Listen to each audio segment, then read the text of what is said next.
Welcome to the Creative Visionaries podcast. My name is Tori Barker, a digital marketing specialist, business owner, mom, and you guessed it, a creative visionary. This podcast is about inspiring business owners, building connections, sharing success stories, and motivating others. Join me on this journey as we tap into your true potential and unleash your inner visionary.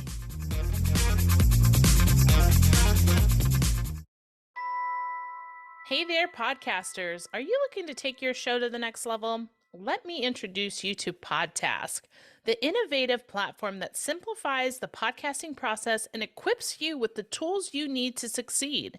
With Podtask, you can say goodbye to the headache of managing multiple tasks and deadlines. This app provides a comprehensive systemization and task management platform that helps you streamline the podcasting process. And it doesn't just stop there. Podtask also offers AI-based marketing tools to give your podcast a competitive edge. As a fellow podcaster, I know from experience how important it is to have a reliable and efficient tool like Podtask to keep you on track.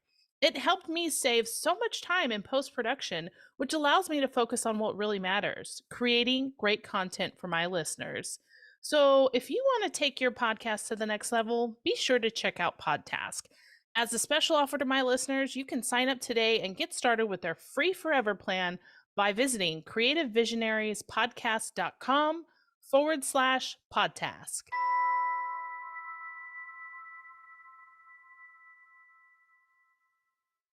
Hi, everyone. Thank you so much for joining us again on the Creative Visionaries podcast. Today, I am super excited. I have a phenomenal guest, somebody who I have been looking forward to having on my show for a long time now. Today's guest is Mickey Anderson, and Mickey is a strategist, a consultant, a speaker. She's the host of the Hustle Less, Profit More podcast, and famously known as the Marketing Closer. Welcome to the show. Thank you so much for having me, Tori. Insert applause here, right? I'll take it. So tell us a little bit about who you are and the journey that brought you to where you are today. Yeah, so I specialize in conversion optimization, retention, and referrals. So basically the opposite of 99% of marketers out there. Most people focus on leads and engagement and new people. I'm like, no, let's take the people you have.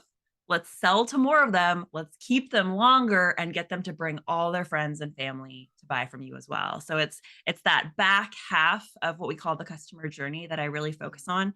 And it's a lot of fun. It's definitely a more customer oriented, psychology based style of marketing.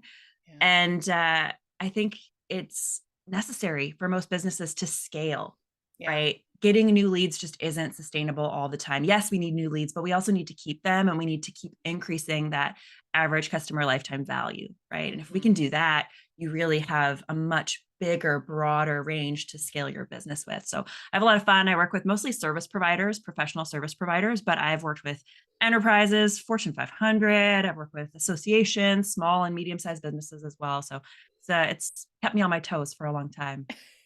And you haven't always had this as your kind of structure, right? So tell us, what was your aha moment that led you to this form of marketing?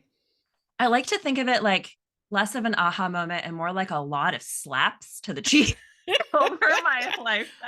I call them frying pan moments, right? Yes, I've had quite a few of those. And I never, growing up and even through college and after college, I had no idea what I wanted to do with my life, but I knew I loved working with people. And there were certain things that I was really good at. Communications was one of them. And at first, I thought I was going to become a lawyer. In university, I studied international affairs, political science. Like that was the path carved out for me. And then I realized that I had no desire. I was a paralegal in criminal law for a very short stint and immediately knew I was not in the right place. You're too fun for that job. I love negotiating. I love being in important situations with people and dealing with personalities. Like that was really fun for me. The paperwork, not so much. I don't have that kind of attention to detail type brain. And it took a while to find myself. I went to school for counseling psychology after that and realized while I was in school, okay, I'm definitely not going to be a therapist or a psychologist, but I love this understanding the way people work and why they take certain actions and don't take other actions. Yeah. And I started to connect the dots while I was in school that, wait a second, in every job and every career and every time of my life across the board, the one thing that I loved most, that I was the best at, was the marketing aspect. It was the sales and conversions and, communications and all those pieces. And so I finally decided, okay, I'm going to take a leap and I'm going to start an agency.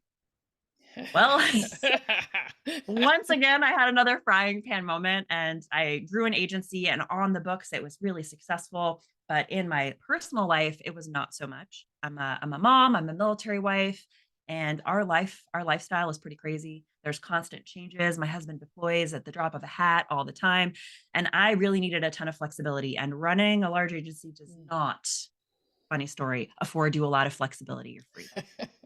At least it didn't for me, and I realized that I was constantly chasing other people's versions of success, of what Mm. everyone else told me success was, and decided, "Okay, I'm getting old. I gotta figure this out for myself." And I closed down my agency over a while and moved myself into as a solo consultant, and now that is how I operate, and I adore it. It was one of the best decisions I've ever made, and here I am today. I love that you said you followed what other people would tell you was success or that you would perceive as success.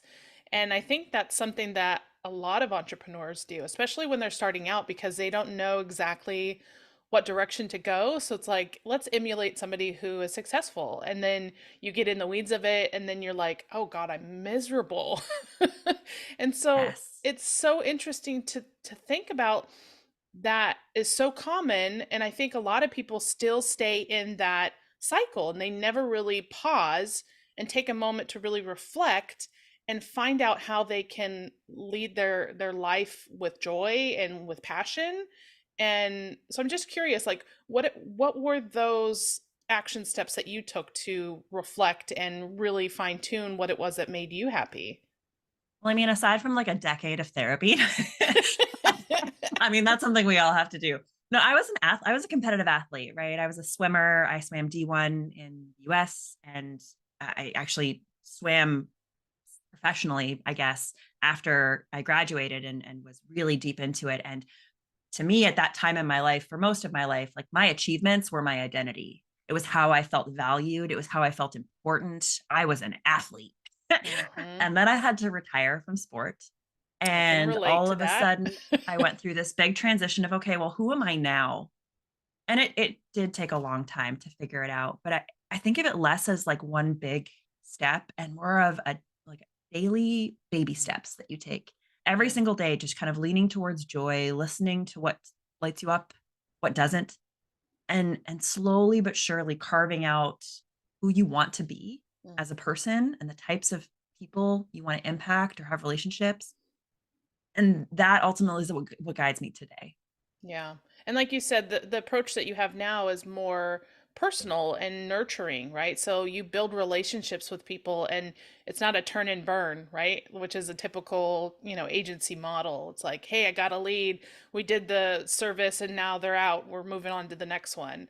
And so I can truly relate to the approach that you take because for me, I could never just like, oh, hey, I'll take this, I'll do that for you, and then okay, see you later, figure it out. Like I'm such a relational type person that I'm like nurturing and like I want to take care of them and like if they lean their trust in me to help them with their business, then I'm going to give it my all and I'm going to, be there for them for the long haul because it's not a one-time thing when it comes to marketing. What you do for 1 month and 2 months is not going to sustain you for a career or for a life, a year at a time. So I love that you approach that from a relational, collaboration standpoint as well.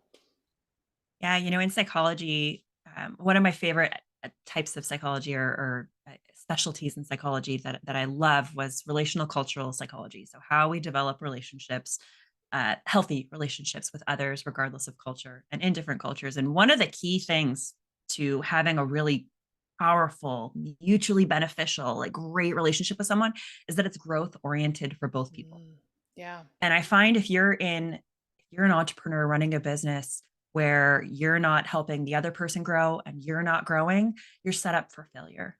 Mm. neither of you is going to feel really good about the Yeah. relationship over time. Like maybe at first when there's some novelty and fun, but over time it wears off. And so for me as a strategist, I think that's probably why you also lean into strategy so hard is because like it's all about the growth. Where Yeah. do we go next? How do we improve? How do we keep this momentum instead of keeping the status quo and just chucking over deliverables? Yeah.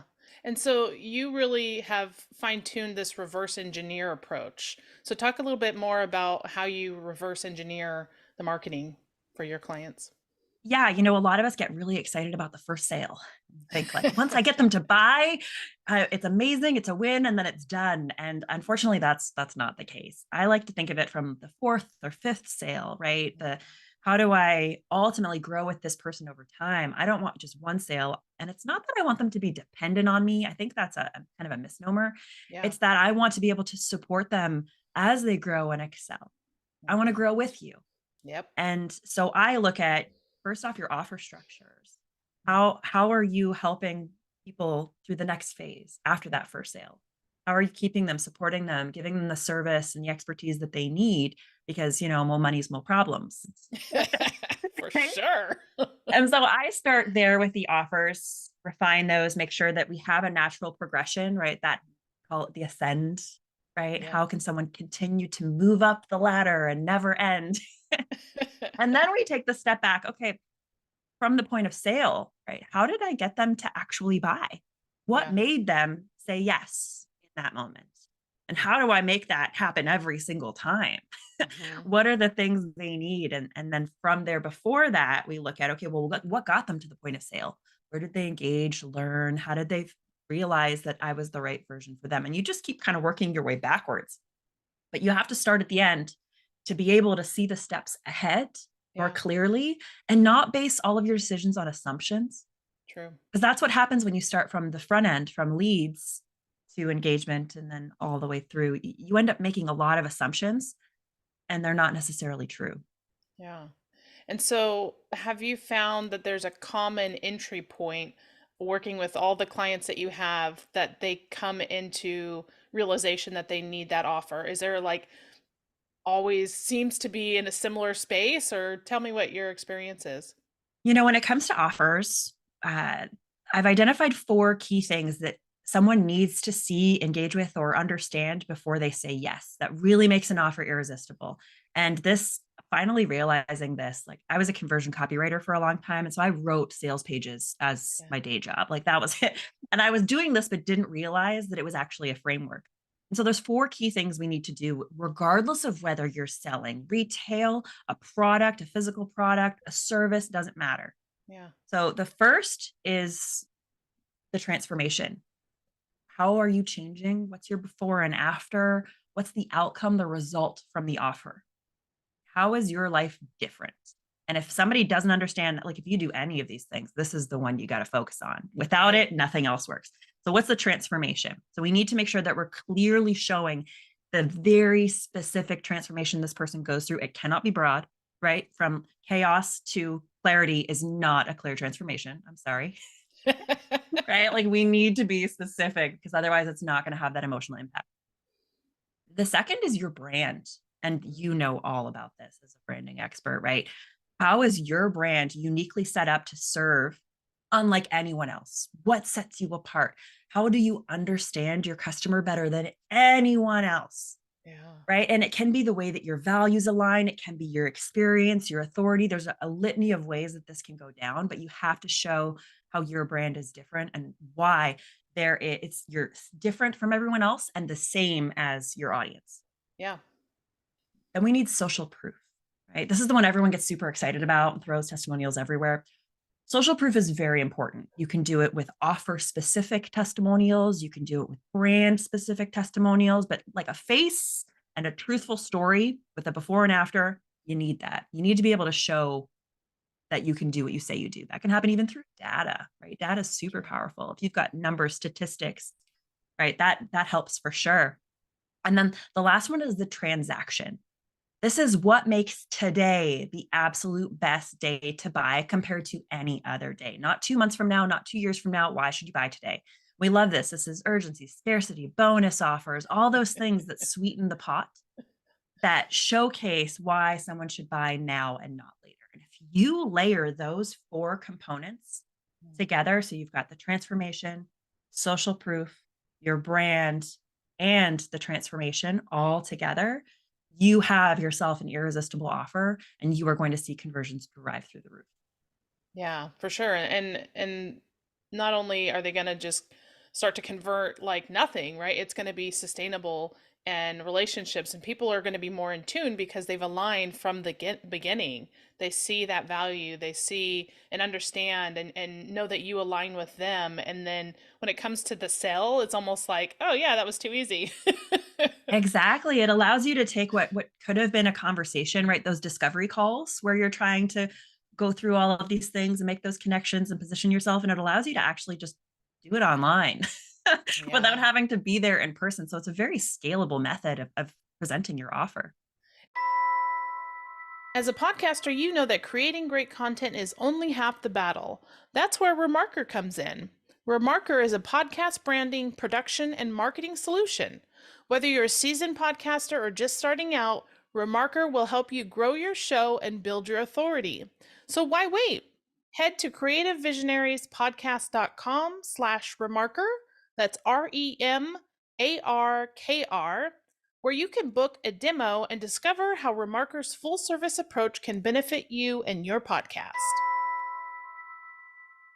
Is there a certain framework that you can apply to your website that will help with this process? Yeah, absolutely.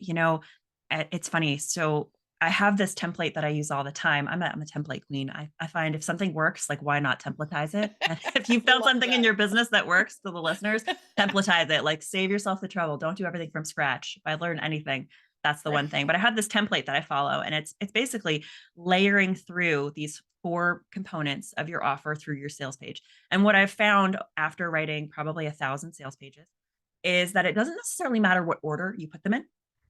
Interesting. And it doesn't matter what way that you present it. It just matters that it is ridiculously clear that like a fifth grader could read it and completely understand what you're talking about for all four. Yeah. And that you've got both the copy and visuals that amplify the copy. Yeah. So faces, images, design, those all have to showcase what it is that you're doing as well. One works okay, but the both together, powerhouse. Powerhouse. And is it like a lot of people talk about like have that call to action, have the button, like what is your approach and strategy when it comes to the CTA and button conversion, that sort of thing? Yeah, I love like I'm a button queen. I love buttons. I love calls to action because at any point on the sales page, someone could decide and you Yeah. want it to be so darn easy for them to click. And it doesn't mean that you have to have a button in every section. Like I've played around with so many different variations and the truth is like they all work in different ways. The key is to have your button obvious, Yeah. easy to find, and ideally if in your menu, you can have like a sticky menu where Yeah. no matter what they where they scroll, there's always a button in view. True. That's it. And Yeah. so like I personally love to have one at the top, one at the middle, one at the bottom, and then a menu, and you can scatter a few in between. But if you do that, you're pretty well set. Like you can get super scientific about it and review stuff, but the truth is like as long as it's wherever they scroll on your page, there's some way to click really easy to access. That's what matters most. And what do you find is the best way to get that landing page, sales page, whatever it is, in front of prospective consumers? You know, all of your content should drive people to your website if that's where you're selling. And the truth is a lot of people love social media content and they use it and they post it, but there's no reason for anyone to leave social media and go to your website. There's no compelling reason for someone to be like, I'm going to stop scrolling on this incredibly entertaining platform where I Right. am having lots of fun to go to your website and read your blog. Like most people don't want to do that. And so you have to make it, first off, you have to catch their attention and get them curious. Ooh, there's more to learn. I Yeah. can't get it all here. I need to go somewhere else. Second, you need to make it so easy. Yeah. Like this link in bio, anywhere you can put a sticker and a link, put it there, make it as obvious as possible. And your link tree is killing you. Let me tell you, the more calls to action you have to different places, the less people will choose in general. So one call to Analysis per, action, that's right. that's it. Whatever the most important one is, put it at the top, make it bold. You can, of course, have a few others if you like if there are standard things. But if you're trying to sell one thing really in particular, make it so easy for people to find. And then the third is you actually have to deliver value, Mm. right? Like it can't just be hop over to my website to read my blog. Like that's boring. Nobody wants to read your blog. Like I'm sorry, but So, hop over to my website to learn my one secret to XYZ. mm, Makes that's me intriguing. curious, Yeah. makes me want to go and learn more. Oh, the button's right there. Perfect.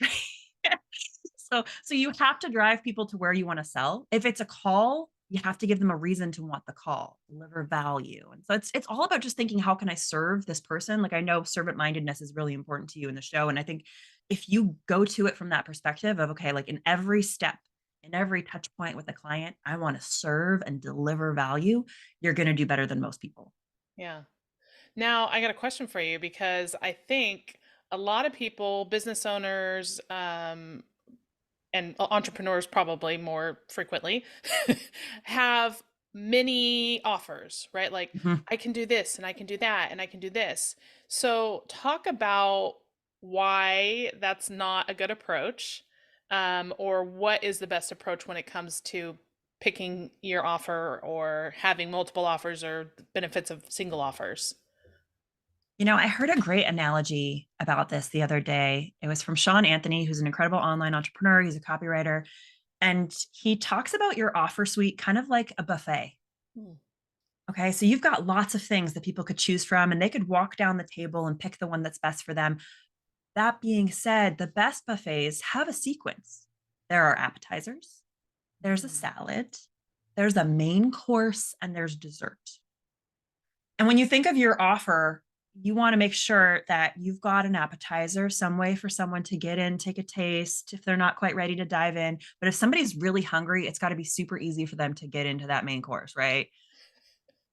And don't hide the dessert. Those add-ons are queen, right? Like, I love that. Don't hide the dessert. right? So I think like, yes, you can absolutely have an incredible, like think of restaurants, even the menu, right? You can have a 30-page menu, but you give that to somebody, you're not going to do super well.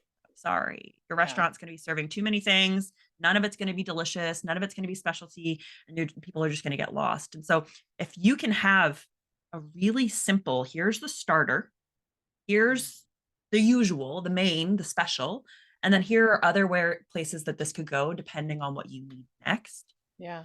A really simple way to look at it. Like, you don't want to make it complicated. You don't want to be elusive and have tons of choices and customize everything. That's not scalable for you or sustainable. Yeah. But it's also confusing, right? You have to be the surgeon and prescribe, if Mhm. I give another analogy. So come up with a standard. And then as the person needs things, you can present stuff that's kind of off the menu. Yeah. I love that. I love that. The Because old it's buffet. a old buffet analogy. But it's so true because we try to be all things to all people, right?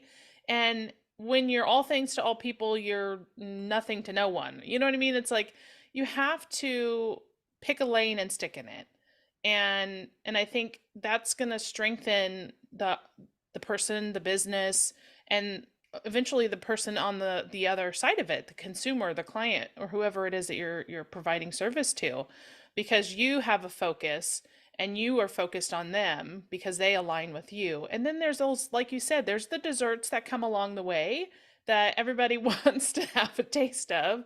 And if that's something that you do, then you approach it when it comes to that point. But I think you're absolutely right that a lot of people need to think about, really focusing on those main things and not being all things to all people.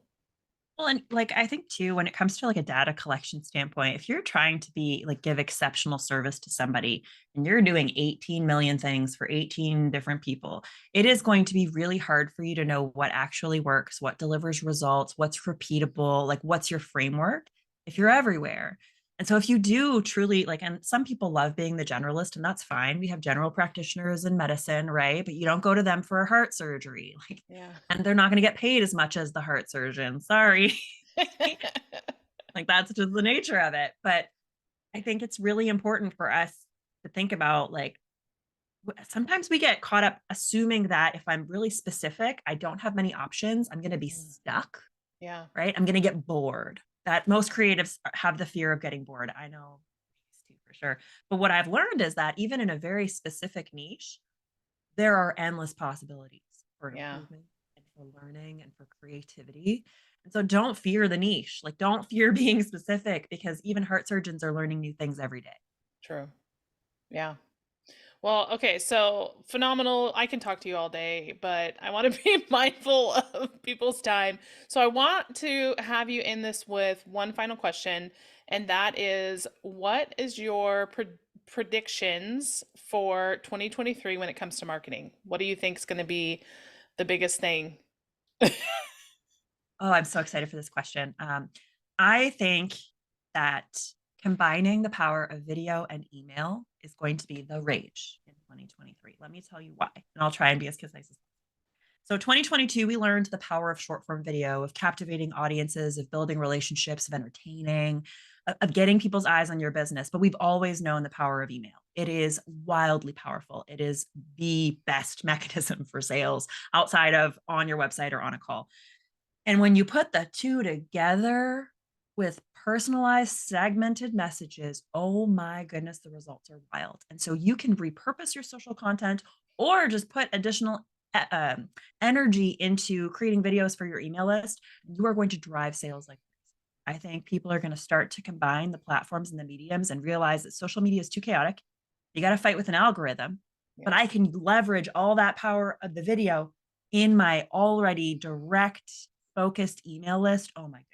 So that's my recommendation and prediction for 2020. Love it. Well, Mickey, thank you so much for sharing your knowledge, being, just a ray of sunshine and so fun to talk to. And I just appreciate the relationship that we have. And thank you for being a guest on the show today. Thank you so much for having me. It's been a blast. Thanks so much for listening to the Creative Visionaries podcast. If you've enjoyed this episode, make sure you subscribe, leave us a review, or share with a friend. Also, make sure to visit us online at creativevisionariespodcast.com. You can also follow us on Facebook, Instagram, or LinkedIn. And stay tuned for more episodes to come. And remember, it's time to tap into your true potential and unleash your inner visionary.